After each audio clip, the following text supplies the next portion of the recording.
welcome everybody. I'm Michael Rugel from the National Museum of American Jewish Military History. It's great to be here today with Ira Kitmacher to discuss his book, Monsters and Miracles, Horror, Heroes, and the Holocaust. The book takes an interesting look at World War II and the Holocaust through the lens of Jewish folklore, and specifically follows the story of Ira's father from the Warsaw Ghetto through surviving a whole series of camps, and most relevantly to our mission here at the museum, which is sharing the stories of Jews serving in the American military. It also looks at the war using the much different perspective and experiences of Ira's mother, who joined the Navy and served as a WAVE. Before we get to Ira, I do want to mention a couple upcoming programs. For those here in the DC area, we'll be screening a documentary film in the building next week on May 11th at 6 p.m. It's called And Now Love. It tells a really remarkable story, a World War II navigator named Bernard Bale, a Distinguished Service Cross recipient who ends up as a prisoner of war. And inspired by his experiences in World War II, he ends up founding a new branch of psychotherapy and forges a career finding alternative paths in psychology. And the film covers both his World War II experiences and his later career as a psychotherapist. We're also a partner on a upcoming Jewish American Heritage Month online event. And this is Jewish American Heritage Month. I should have said that at the beginning. We kind of do it year round, but it's Jewish American Heritage Month. So this is a Jewish American Heritage Month program. But next, on May 16th, we'll be a part of the program William Shemin and the Medal of Honor.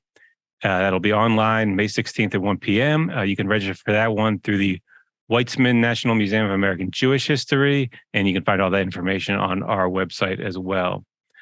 To submit questions for today's program, please do use the Q&A function. You should see that at the bottom of your screen, and we'll start getting to questions right away and have some dedicated time to answer them at the end of the presentation. Ira Wesley Kitmacher is a published author of books on European, include this one, and American Pacific Northwest folklore and history. His books have appeared on Amazon's bestseller list and are available in most online and brick-and-mortar book sellers. Ira is currently working on 2 new books related to history and folklore. He's appeared in magazines, radio programs, podcasts, newspapers, museum events, conferences, and was recently filmed for an upcoming documentary.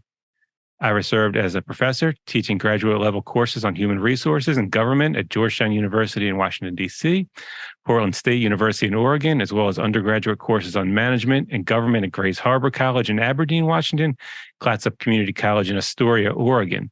He also taught college classes and conducted tours based on his books.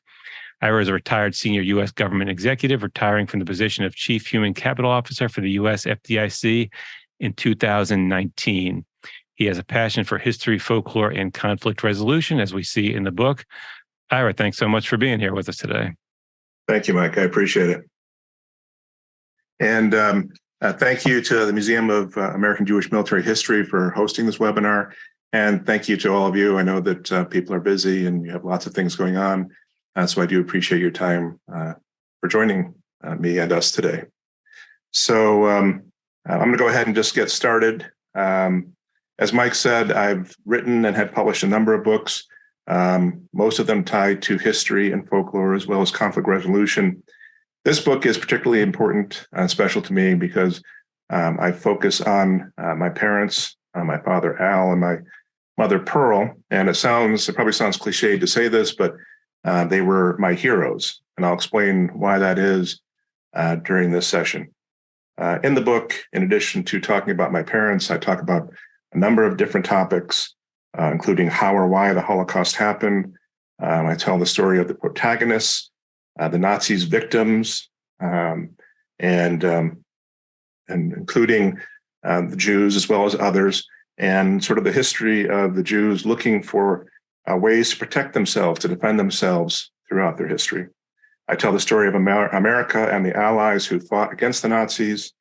I talk about the Nazis and their beliefs, including their beliefs in supernatural connections, and I'll get into more detail about that. And then I end with thoughts on how to stop another Holocaust from happening. So we can move to the next slide. So as you can see at the top of the slide, it's actually a photograph of my father, Al, and my mother, Pearl, and me at an event in the mid-1990s in California. And as you can see in that top left blurb, one of my main purposes in writing the book is to honor my father and my mother. In the book, I talk about how my father, through his intelligence, resourcefulness, use of prescient dreams, and other extraordinary interventions, which I deem miracles, led his family to temporary safety and survived the Warsaw Ghetto, Nazi death, and concentration camps. He actually was in 4 or 5 of those different camps, including Budzen. He was forced to work at a Henkel aircraft factory. He worked in the Wielicka salt mine in Poland, and then finally the Flossenburg concentration camp. So many of the stories that I tell in the book are based on his experiences and how he was able to survive and come to America. My mother, as Mike mentioned earlier, as a very young woman in early 20th century America, I decided that she could see what was happening in Europe. She could see what was happening to her fellow Jews, and she wanted to act on that, to do something about it. And she decided, against her parents' wishes, to join the U.S. Navy WAVES. The WAVES, as you probably know, stands for Women Accepted for Voluntary Emergency Service, and she served proudly in the U.S. Navy WAVES.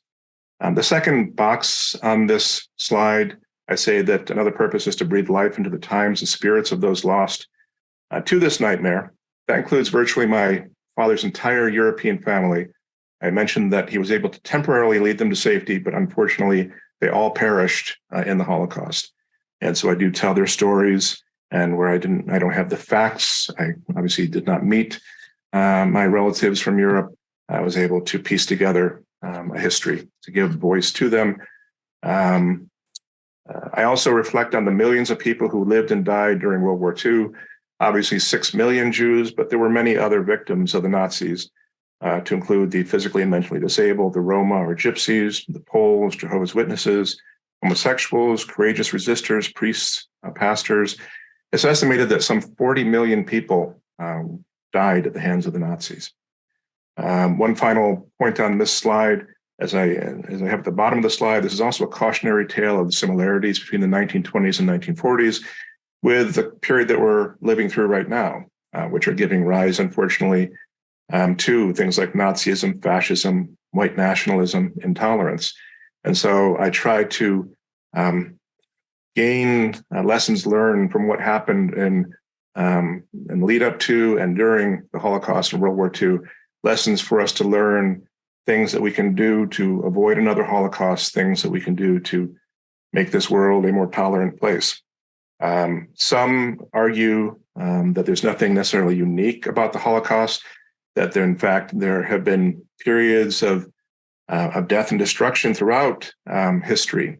And while that is true, there obviously have been periods of death and destruction, there are some things that make the Holocaust unique. And in the book, I talk about how the final solution, the Nazis' final solution, was intended to exterminate every Jewish man, woman, and child. And the only thing those individuals were, quote unquote, guilty of was being Jewish by birth. Also, what makes it unique is that the Germans, many of the people who engaged in the Holocaust, in fact, were average citizens of a society who in previous generations made great impacts on writing, music, culture. So there are things that make the Holocaust unique. Okay. So we can go to the next slide. I won't take you through all about the author. Mike already shared to you my background. I will give you some statistics, which I cite in the book. In the late 19th century, so in the 1800s, 90% of Jews lived in Europe. Today, only 7% of Jews live in Europe, with the majority of Jews living in Israel and the United States, and then followed by a couple of countries in Europe.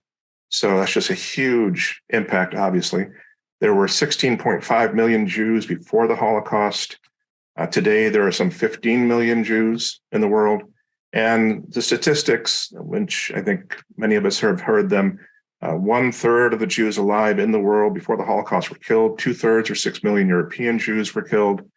And that's a minimum number because there are no records or statistics on the babies, the thousands of babies who were killed because their births were not recorded. So one of my main purposes in writing the book is to say that there's no way to understand both the Holocaust and the resurgence of Nazism, fascism, all those things, without understanding the underlying Jewish, Polish, and German tenets around good and evil, angels and demons, folklore, miracles, supernatural monsters, heroes, and superheroes. And that's in part because the Germans, as I said earlier, and which I'll expound upon later, were strong believers in the supernatural. And many of their victims also believed in certain folklore. So I'll talk about how this led up or helped to lead up to the Holocaust. Obviously, these stories that I intermingle in the book pale in comparison with the real life horrors that took place. Okay. So again, I took a cinematic construct. It's one part horror story, one part hero and superhero story. And I talk about how, in the end, good overcomes evil, and how through our joint humanity and hope, we can stop another Holocaust from happening. I also talk about how, as a second-generation Holocaust survivor, I'm the child of a Holocaust survivor, it's important that I and we all bear witness so that this horror will not be forgotten. And if we don't tell the story, then there's a danger that others may tell the story. Okay. So that is a photograph of my mother. Pearl Harris was her name at the time. This was about 1943. This is in her U.S. Navy Waves uniform. And again, I tell the story of the United States and the U.S. military and how America was one of the protagonists that fought against the evil Nazis. My mother, again, joined the Waves to oppose what was happening in Europe and to help her fellow Jews. And the stakes couldn't have been higher. I think it's easy for us now to look back and forget the fact that the Allies could have lost that war. The Nazis obviously were very strong and were making lots of conquests. And so the stakes could not have been any higher. Really, the lives of millions were hanging in the balance. My mother, again, this may sound cliched. I talk about her being a living angel. She had infinite patience, kindness. She was a practitioner of the golden rule: do unto others as you would have them do unto you. She also, which was very difficult in the 1940s, she challenged the gender norms by overcoming the opposition of her parents, who did not want her to join the Navy. She waited until she was 21, and then she immediately joined. And so this is her story as well. So the stories of my father and mother provide unique perspectives on a world that no longer exists. And the examples I provide are examples from the Holocaust, my father in the Warsaw Ghetto, my mother surviving the Depression in the United States, and then joining the Navy Waves. Okay. So one aspect of the story that I tell, and you can see from the slide, a time of superheroes. So here I'm talking about the American servicemen and women who obviously played a key role in overcoming the Nazis and in winning the war. Jewish Americans played a large part in this. And here are some more statistics. About 550,000 American Jewish men and women served in the U.S. military in World War II. Another 1 million Jews served in other Allied forces. My mother was one of those many. 22 Jews attained the rank of general, admiral, and commodore, and approximately 52,000 American Jews received military awards. President Roosevelt, Franklin Delano Roosevelt, praised the fighting abilities of Jewish men and women during World War II. Obviously, the U.S. produced huge amounts of weapons and equipment, which helped not only itself, but the Allies in overcoming the Nazis. But one other thing that the United States created was what I would call cultural icons, superheroes, which are protagonists with superhuman capabilities. And we've seen obviously many movies come out over the last dozen years or so, many of them focusing on superheroes, whether it be Captain America or Wonder Woman or others. What you may or may not know is that these icons were in fact creations of Jewish Americans. And this is because during the 1930s and 1940s, Jews were not allowed to do illustrations for daily American newspapers. Their illustrations were not accepted. And so many of them found work in comics, which were thought to be of a lesser importance or quality. And so in providing and creating these comics, they created, as I said, one character, Captain America, who, just to remind you, is a super soldier, created using a serum to face off against the larger-than-life Nazis. Superman, who one of his nicknames was Champion of the Oppressed, and Rosie the Riveter, who you may know from various posters and pictures from the time representing women's contributions to the war effort. Wonder Woman, who I also mentioned, has strong connections to a Jewish author and to an Israeli Jewish actress. So all of these were Jewish American creations intended to spur America to action. As you may know, prior to the Japanese attack on Pearl Harbor, America was split between those who thought we should get involved. Franklin Delano Roosevelt was trying to find ways to help the British and others. But there was a strong segment of the population that did not want to get involved in another European war. And I would say that it was more of an isolationist camp in the country. That changed when the Japanese attacked Pearl Harbor. And then I think we were all in at that point. But Jack Kirby, who was the creator of Captain America, was actually born Jacob Kurtzberg. He later created Marvel Comics with Joe Simon, who was born Jaime Simon. And I have a quick quote from Jack Kirby. Jewish kids then were raised with a belief in moral values in the movies. Good always triumphed over evil. Those are the things I learned from my parents and from the Bible. It's part of my Jewish heritage. Captain America was me, and I was Captain America. In the fight scenes, when Cap used to take on 7 men at once and 5 bodies would fly around the room, that's how I remember the street fights from my childhood. So again, huge impact in helping America, stirring America to act against the Nazis. Okay. Again, this is the same photo of my mother, and this is a quote from her. And the entire quote is, we felt like we were watching and living history firsthand. I knew I had to do my part to help America in its great war efforts. This was a time for taking chances and accomplishing great things. It was also the time to band together to work for the forces of good against the evil that was the Nazis. I had to decide what I wanted to be, an observer of history or someone who contributes to the forces of good. And so she joined the Navy Waves. She went through boot camp at Bronx Hunter College in New York City. And I read extensively in the book about her experiences in the Navy Waves. It shaped the rest of her life. She was very proud of the service that she was able to provide in serving with the U.S. Navy Waves. I did, in the book, I talk about, this puts a sense of the times, the requirements of being a Navy Wave. A minimum of 18 sound teeth, at least 2 molars opposing on each side and 4 opposing front teeth, a high school diploma, college for officers, a U.S. citizen not married to a male service member, nor could they marry or become pregnant. Otherwise, they would face discharge. So again, a very different time, and those are some of the requirements of the Navy Waves. I'm curious, why do you think she went the Waves as opposed to the WACs in the Army or a civilian war industry job? I think in part, she actually grew up in a city called Pittsfield, Massachusetts, which is actually where I was born as well. And the biggest employer at the time in Pittsfield, Massachusetts was General Electric. And General Electric was always heavily involved with Navy munitions and various Navy military systems. So she never spoke with me about why she chose the Navy versus, let's say, being a WAC or some other service. But I think in part it was shaped by the fact that she grew up in a Navy town in the sense that General Electric was so active. She did have civilian jobs before World War II.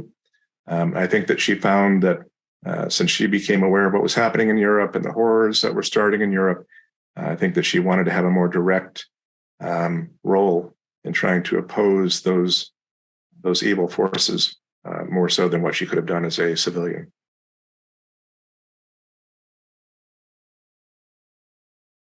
Okay. This is a photograph. On the left side of your screen is my mother. On the right side is her sister, Celia, and then Celia's son, Leonard, who in fact is a physician in Virginia now. So in the book, I talk about the history of women in war, and women have fought, you may know this, in the American Revolution, the Civil War, Mexican War, Spanish-American War, and World War I prior to World War II. At times, they had to disguise themselves as men to join the fight. Public Law 689, which was written in 1942, established the Navy waves as an integral part of the Navy. Women volunteers who were waves had to serve for the duration of the war plus 6 months. And Franklin Delano Roosevelt signed this act in 1942 and said to expedite the war effort by releasing officers and men for duty at sea and their replacement by women in the shore establishment. Waves had numerous diverse occupations, including aircraft mechanic, radio person, aviation machinist, metalsmith. More than 30% of Navy waves worked as training pilots, air traffic controllers, and parachute testers. World War II marked the Navy's first female doctor, lawyer, and bacteriologist. There were 20,000 officers and 70,000 enlisted waves, including my mother. And they served at some 900 or so naval commands nationwide. And again, Franklin Delano Roosevelt was a big supporter of the Navy waves throughout the war. Okay. So on this slide, as you can see, I have anti-Semitism, folklore, and superstition fed the Holocaust. I say in the book that Europe has long been a bastion of wild, outrageous anti-Semitism, the baseless hatred of Jews. And I go through the whole history, which I won't take you through because of time today. One thing I do touch on is I talk about how Germans in particular were fed what I call a steady diet of anti-Semitism as children. Many of those stories came from two brothers called, their name was Grimm. You may know some of their stories, Brothers Grimm. And in fact, you may know, we may know some of their stories through Disney parks, which are obviously very cleaned up versions of these stories, to include Snow White, Hansel and Gretel, Cinderella. But in the original version, a number of these stories were highly anti-Semitic, and that's what German children were learning. Interestingly, I did some research around the fact that the Nazis actually attacked Mickey Mouse, and they actually saw Mickey Mouse as representing the Jews. They thought that rats represented the Jews. So they actually wrote to an American newspaper pointing that out, the Nazis did. Jews, throughout much of their history, have been scorned as outsiders and strangers, criminals, blamed for everything from poverty to disease. They have been obviously persecuted, suffered intolerance, horrific violence.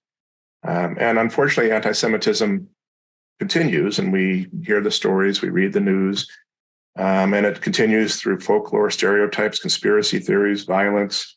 And in the book, I talk about how to fight against this hatred, we must first understand some of these underlying folk tales and stereotypes, and then fight against that hatred. We can't ignore it, obviously. I give the example in the book of British Prime Minister Neville Chamberlain, who tried to appease Hitler before World War II with horrible results. So again, in the book, I explore superstitions, folklore, beliefs in the supernatural, in part because not only did the Germans buy into so much of these stories, but their victims also believed in supernatural aspects, folklore. And some of this led to what happened, unfortunately. Okay. So that is a photograph of my father, late 1940s, just after the war, in his late 20s. And so in the book, I start with the protagonists, the Jews and other persecuted people living their day-to-day lives, their bustling, simple lives. They were not necessarily positive lives. We may look back now and think of those as happy times. They weren't necessarily happy times. People struggled to get enough food or to get medical care, but it was a hopeful time. It was the early 20th century. Technology was just coming really into the forefront. And so there was a sense of hope. But there was also a foreshadowing that there were dangers just over the horizon. Today, we can look back, and I say in the book that I would have loved to have been able to yell from a rooftop, get out of there. The Nazis are going to invade, but that's with hindsight.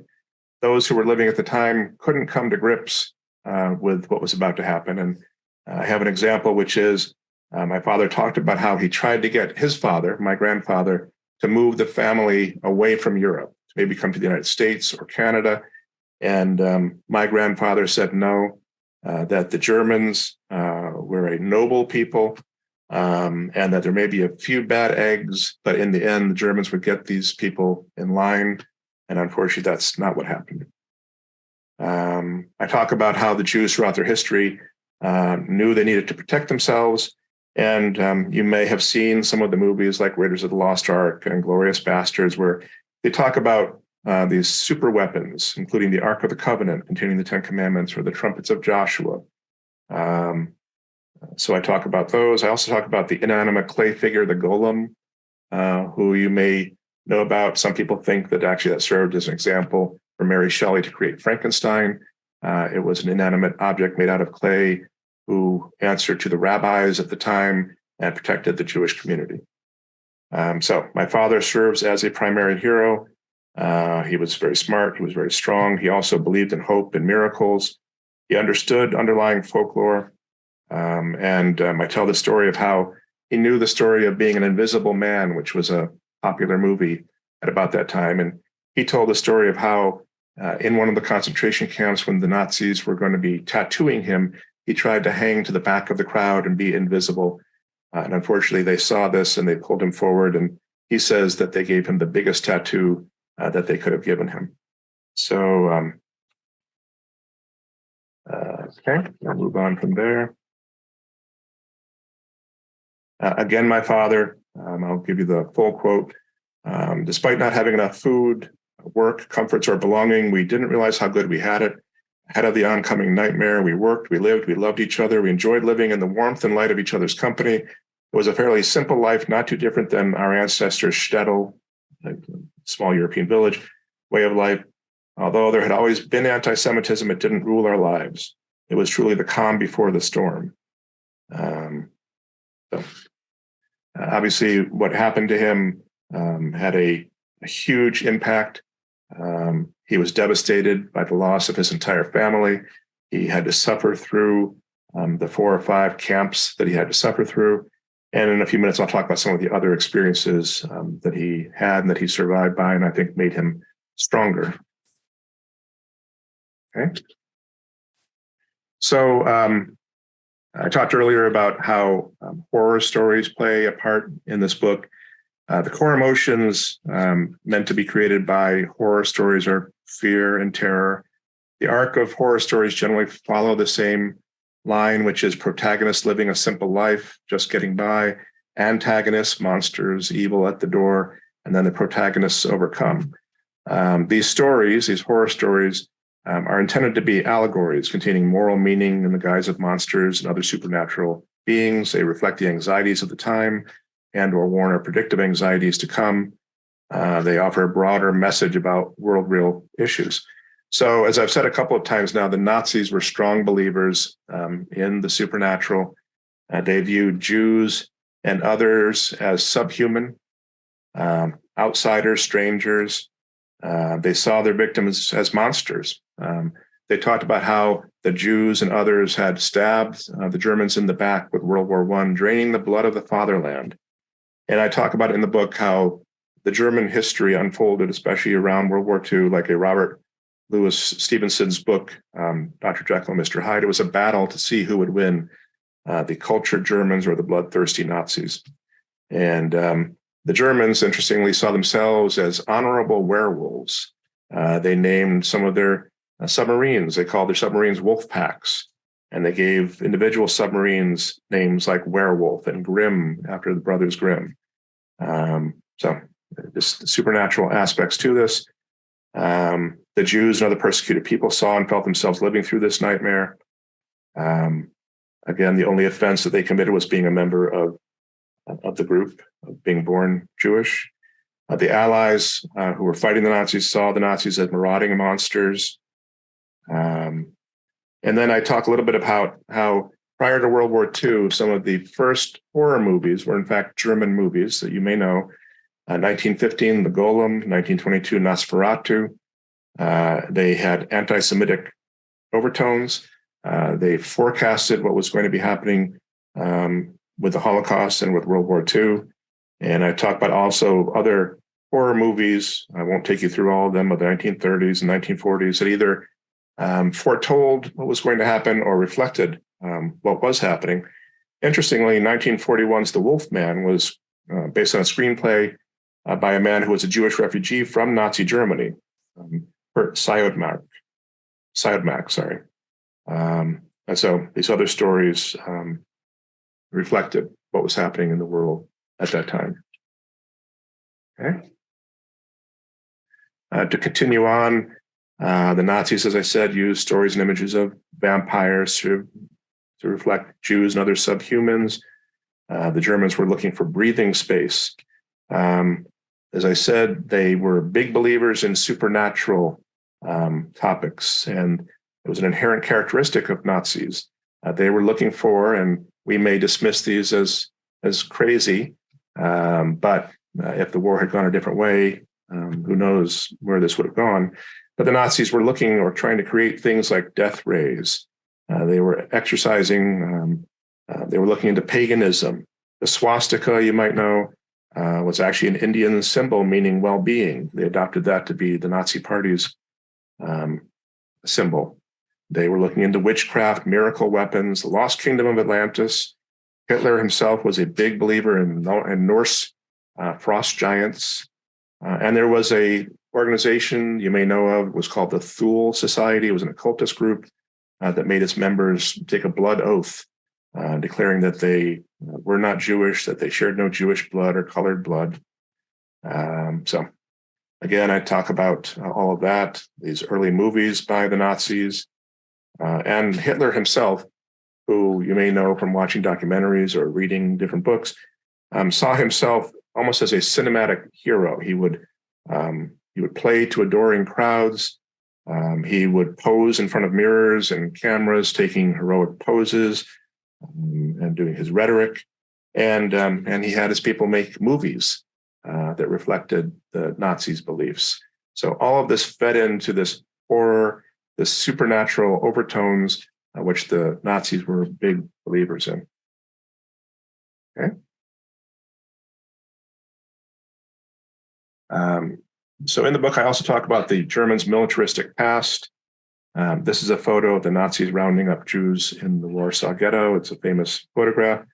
You may know that the Germans, even prior to World War II, were seen as being brutal, monstrous people. One example is during the American Revolutionary War, some Germans played the role of mercenaries or Hessians who helped the British. If you know Washington Irving's story of the Headless Horseman from the Legend of Sleepy Hollow, that was thought to be a Hessian soldier who came back as a monster. In World War I, the Allies, the Americans, and the British in particular, called the Germans Huns, and the posters that they had of the Germans saw them as marauding guerrilla-like figures carrying the innocent people away to their deaths. So again, this history, as well as the steady diet of anti-Semitism and intolerance that Germans were fed, I believe all led to the Holocaust. I talk about how evil at first appears insurmountable, it's overpowering, but in fact, good wins in the end. And despite the depravity that happened during the Holocaust and World War II, many people demonstrated great bravery and heroism, including Poles and Germans and others. And that's why I try to give life to their stories as well. Okay. Miracles, obviously, one of the aspects of the title of the book are miracles. My father was a strong believer in God and in miracles. He believed after the war that miracles saved his life, that good does overcome evil. And one lesson is that even though good did overcome evil with the Holocaust and World War II, we have to be vigilant because victory can be fleeting. And my father actually experienced 11 miracles. I talk about them at some length in the book. I'll just briefly mention what they are. Trying to escape the Warsaw Ghetto with one of his sisters, a Polish man came up to him, recognized him as a Jew, and told me, "Give me all your money." My father, being as smart as he was, said, "Come back tomorrow and I'll give you my money." And of course, there was no tomorrow. My father and his sister escaped before this man came back for his money.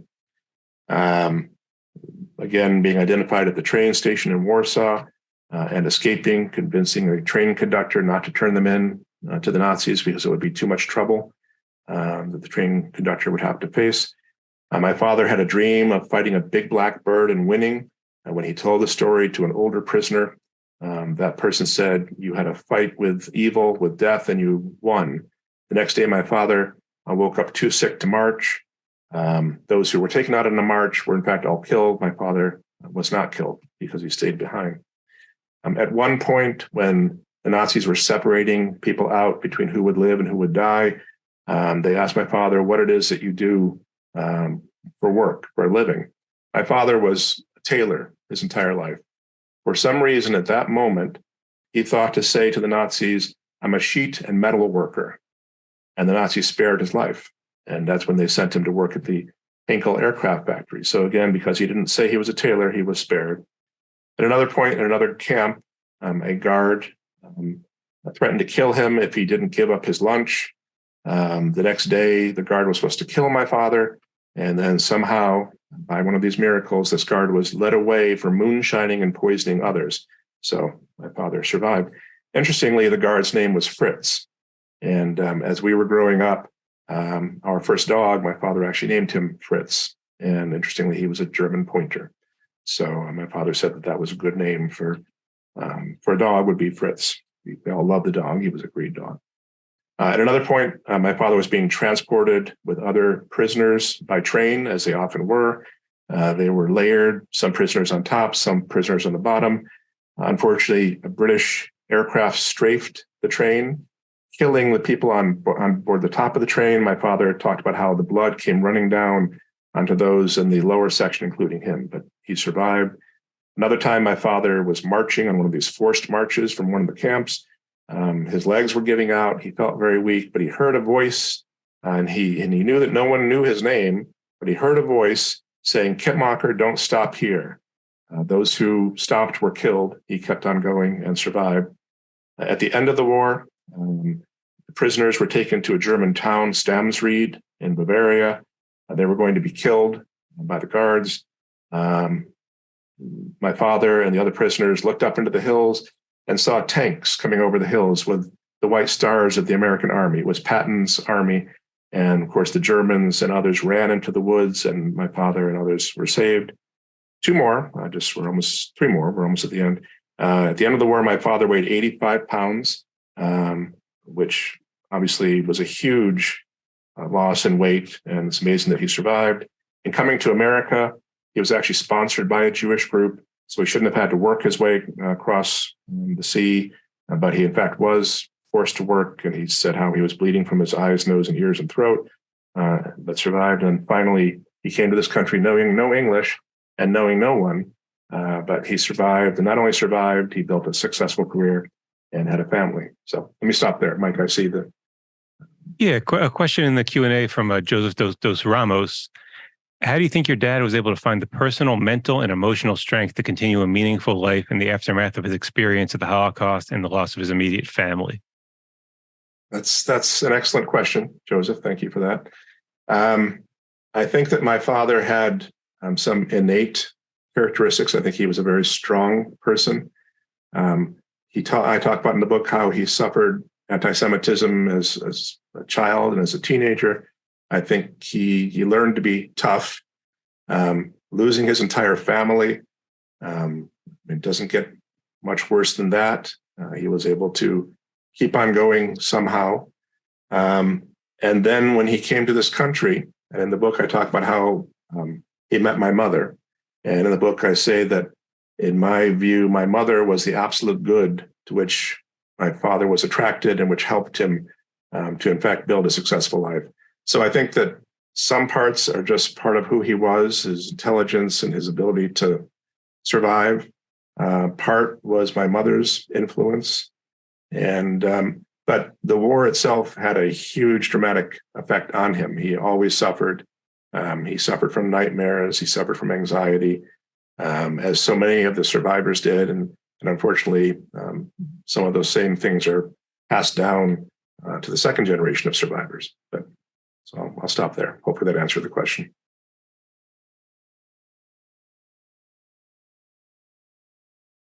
Okay. So I'm almost at the end of the presentation. This is a photograph of my mother and father at Disney World back in the 1980s or so. On the bottom right is a photograph of my mother and my father and me. We actually returned to Europe and returned to Germany in the early 1980s. And this was a photograph on the Rhine River in Germany. And my father at the time talked about how so many of the Germans that we met in Germany were so nice to us. In part, that was because we were American tourists. And obviously times have changed, and the German population since the war is obviously a very different people with a different history. But it was a very powerful experience for him, especially to go back to Europe and to Germany. So my father actually told his story in 1994 as part of the San Francisco Bay Area Holocaust Oral History Project, inspired by Steven Spielberg's Shoah Foundation, which came a year after the movie Schindler's List. My mother relayed her story to the U.S. Women's War Memorial in Arlington, Virginia. And so my father's story is actually, as I said, it's available to watch online through the U.S. Holocaust Museum. It's housed there. And so I used those interviews and those videos in writing the book. And so I finished the book by talking about how my parents coming together was a miracle in and of itself. To me, it's a reflection of how hope prevails, good does overcome evil. And the very last thing I talk about in the book, which is in the last slide, is how to stop another Holocaust. And I won't spend a lot of time on this. You can see on the slide some of the things that I researched and came up with. Scapegoating is an all too common human trait. Humans have free will, and obviously it sounds simple, but we have to work towards choosing good over bad. We have to, I think this is one thing that we're suffering from now, similar to what was happening in the 1920s through the 1940s, was we see people who are different from ourselves as other. They're others. And through multimedia, social media, we've unfortunately demonized some people that we view as being different from ourselves. And I think one of the lessons learned from the Holocaust is that can lead to horrible results. I talk about how times of crisis and uncertainty allow for conspiracy theories to thrive. Obviously, we just came through COVID not too long ago. We've had various economic ups and downs. I think it's critical that we recognize the folkloric roots, these conspiracy theories, that we understand them, that we fight against them, that we fight to maintain an open society, that we have reliable information. The media obviously plays a role and needs to communicate in a positive way. And I end with the thought that we can overcome evil and avoid another Holocaust by practicing the golden rule, by being good to each other. It sounds easy, but it's not easy necessarily to do. And it'll take conscious effort, because even though good overcame evil in World War II and with the Holocaust, we have to stay vigilant, because there's always bad out there that we have to fight against. So I'll stop there. That is pretty much a exploration of the book, and I'm happy to answer any other questions. Yeah, we got several in the Q&A. There's a couple about your father's work and occupation in the U.S. and how your parents met. Okay. So my father, when he came to this country, I mentioned he didn't speak a word of English. He was sponsored by a Jewish group to come here. He settled first in Erie, Pennsylvania. My parents met in Pittsfield, Massachusetts. My father was visiting a friend. He established a friendship with a man who lives in Pittsfield, and they were talking on a street corner one day in Pittsfield. And my mother, I tell a story in the book actually, of how my mother was walking down the street and knew this other man and saw my father talking with the man. They greeted her. And my father, I think, is almost a reflection of how brave he can be. This wouldn't necessarily occur to me to do this. Immediately asked my mother, they were planning a New Year's Eve party. Would she come to the New Year's Eve party? So that was the first time that they met. And at first, my mother was reluctant. She had other things going on in her life. But my father was persistent. And again, some of the same, again, a reflection of how we survived the war. He was persistent in pursuing my mother, and eventually they got together. They met in 1949. He had just come to this country in 1948. They were married in 1951, settled first in New York City, and then they went back to Pittsfield, Massachusetts, which is where my mother was from and where I was raised. Occupation-wise, my father, I think I may have already mentioned this, he stayed a tailor the rest of his life. And he worked for a large men's clothing store in Pittsfield called Bessie Clark. And then he had his own business. And he, at one point, I tell the story of how he was actually offered a job as a tailor in Hollywood, California. But he decided that wouldn't be as good for raising the family as staying in Massachusetts. So they stayed there.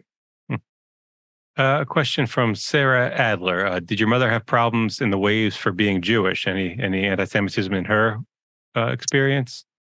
She never, and again, I spoke with her extensively, and she again was interviewed, and no, she never hinted at suffering from anti-Semitism. She did talk about how one of her best friends in the Navy was an African-American wave, and how there was racism, obviously, in the 1940s. And so she talked about that, but she said that wouldn't stop her from being friends with this person, and they remained friends. But no, she never talked about anti-Semitism in the waves itself. Philip Sternberg, give us an example of superstitions that Jews shared with non-Jews. With non-Jews. One thing, as I was researching, I found was common between not only Jews, but the Poles who they shared communities with, were things such as, and if you ever watch television series like Supernatural and other things, there's always this thing about salt, that salt can somehow ward against evil and bad things. So there are stories that I put in the book that I found in researching where the Jews would sprinkle salt in the corners of a room so as to ward off bad things. They also, in the Poles, have similar views.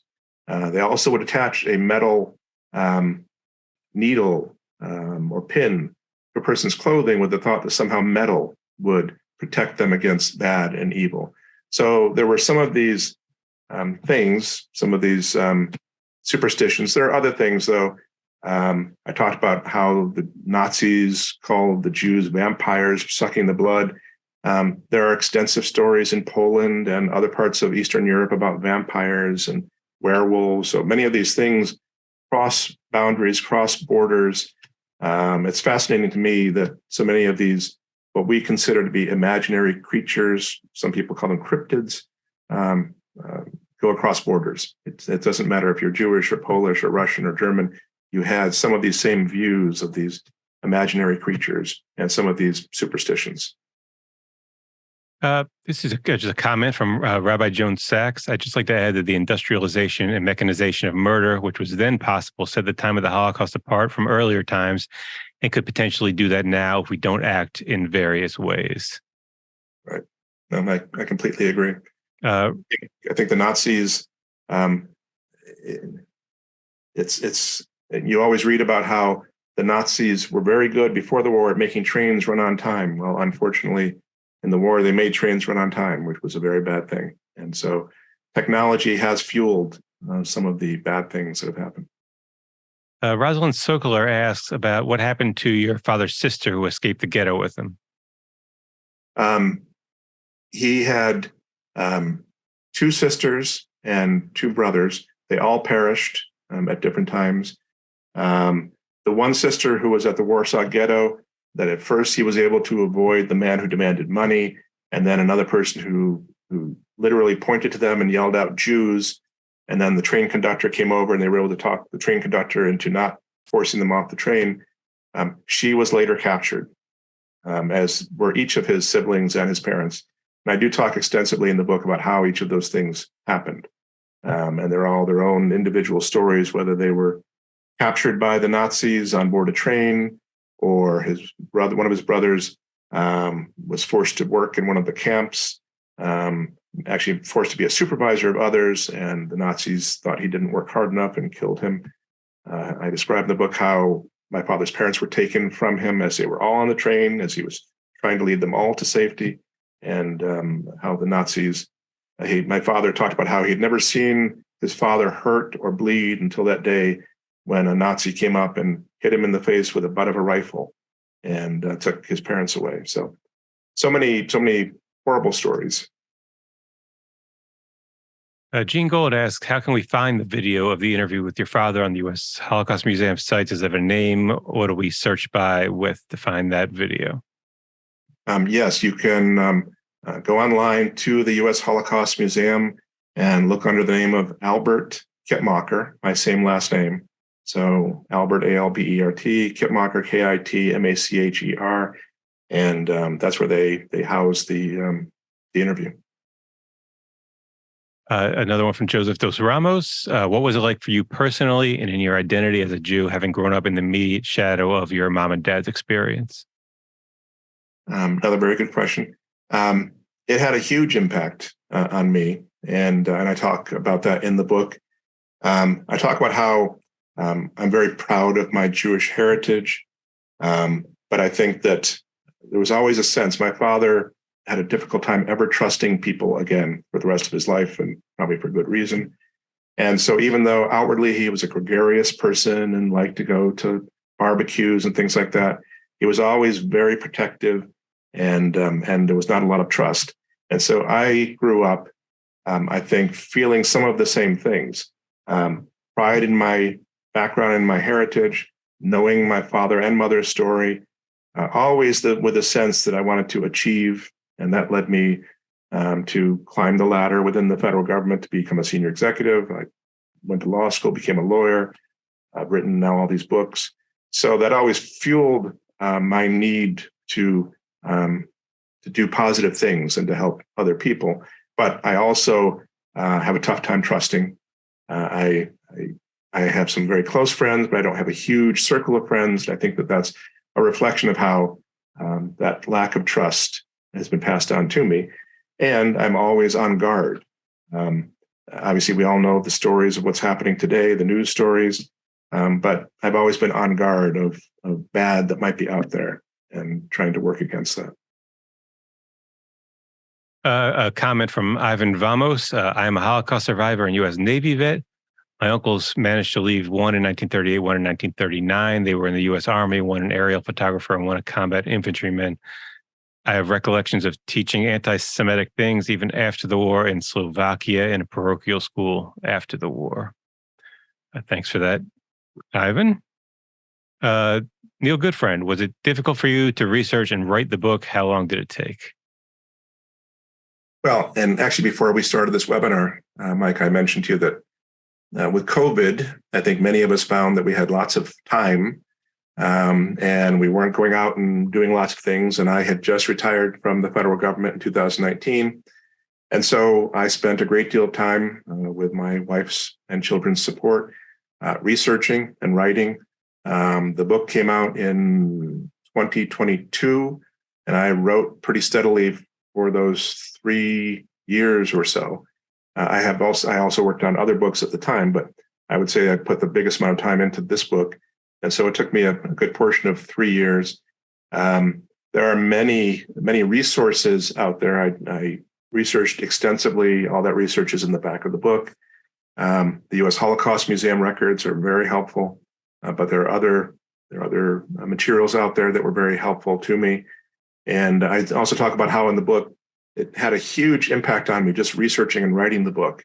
And I say that I question my Jewishness, not that I was questioning being a Jew, but rather, how is it that we move on? How is it that we survive and that we keep going and have a positive outlook when all these horrible things have happened? And I talk about how, in my view, one of the central tenets of Judaism is to look at things not in a vacuum, that yes, horrible things do happen, but there's also a great deal of hope and positive out there as well. And so we keep trying to reach that and to achieve that. The Holocaust obviously didn't occur in a vacuum. We as a people have suffered through millennia of persecution, and we keep coming back. And I think it's a success story more than anything else. Yeah, one for you, kind of outside the scope of the book, but I've been seeing references to the golem in the context of artificial intelligence and AI. So, are there still lessons from the Jewish folklore for the latest, the newest technology? Yeah, I think that the golem is a fascinating figure. And I spend a little bit of time in the book talking about the history of the golem, how he was created. It was created by a rabbi to protect the Jewish community. The Nazis used it against the Jews. In that movie I mentioned, The Golem, they painted the golem as being this marauding creature who was a villain. Captain America, interestingly, is thought, and I may have mentioned this, Captain America, it's thought was modeled on the golem. And there are similarities in the characteristics of Captain America and the golem. But yes, I think that there are some lessons to be learned. The golem was a strong being intended to protect the good. So there are lessons to be learned from that story. There are lessons to be learned from all the folklore. I think that many of them are warning signs of what to avoid, not to other people, not to paint ourselves as somehow superior to others. But much of folklore is positive as well. And even stories like Captain America and Superman, we may dismiss them as being silly and they're superheroes. That's American folklore. Those are American icons intended to stir the best in us. So I think that folklore and supernatural has a double-edged sword, both negative and positive. Thank you. So we're just about out of time. A couple of people asked about recording of this session. We did record it. Hopefully we should have this up on our YouTube page early next week. So we will send out the link and as well as information about getting the book to everyone who registered. Ira, you got any final words? And I'm repeating myself, there are huge, powerful lessons to be learned from the positive and from the negative. And I think that we all need to be vigilant. We all need to see the good and the hope and the positive, but we have to be vigilant in making sure that the bad things out there do not take control again. And we are living in a period where, again, there's similarities to what happened in the early 20th century, and we each need to fight these negative forces and be forces for good. All right. Thank you so much. Thanks to everybody for being on, and have a good day. Thank you, Mike, and thank you all.